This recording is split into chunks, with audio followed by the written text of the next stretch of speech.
Chair, I know that she has given us her background and her story, and I empathize with her. That is the journey of all of us. Even some of us went through the same journey to where we are. But Chair, she is now joining the cabinet of the Republic of Kenya.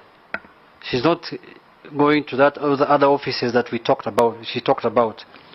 And Chair, the cabinet is one of the highest decision-making organ of the country.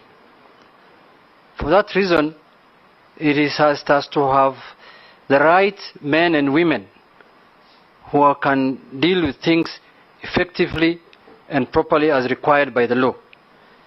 Chair, if you look at the documents presented by Honorable Aisha to this committee, one of the documents that was required is a certificate of good conduct.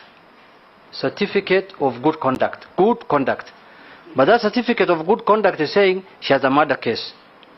I agree with her, some of these cases might be politically instigated. But Chair, now that those matters are before a competent court of law, the court will decide. The courts have brains also. They will say this has no evidence, this was politically instigated, and they will dismiss the case.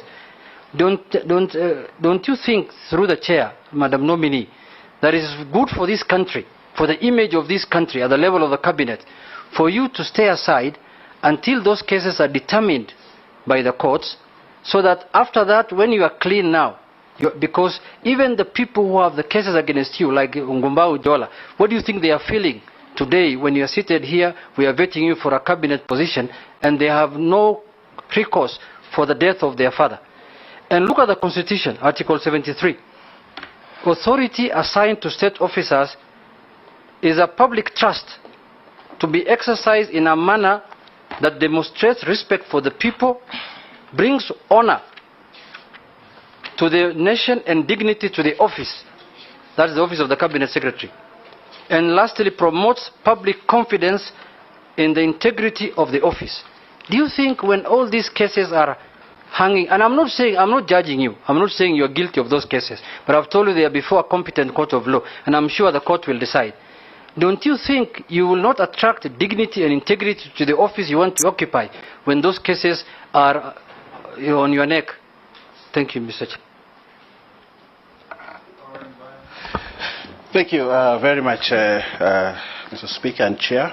Aisha Jumwa, you come from a very humble background, a difficult background indeed, but you've beaten a lot of odds because of your strength, and today you are here.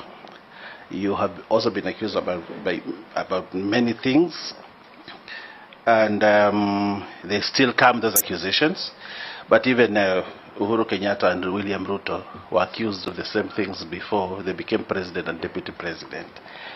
So I want you to take courage, but also to ask you, where do you draw your strength such that you're here today after such a long journey? Thank you.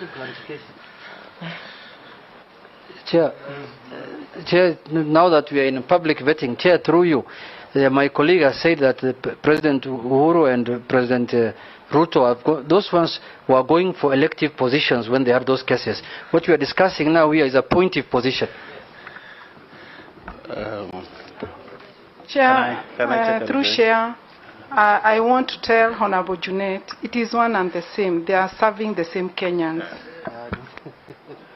Your chances will come. Baya, have you finished? No, I'm still finishing. So my first question is, where do you use... I'll indulge you with one more. Just ask one more. Yes, so where do you draw your strength, and how would you use your strength in running a ministry if you are appointed, if this committee confirms you? Secondly, you have been a member of parliament, a women MP, including a commissioner. These are very high-profile jobs. What experience do you bring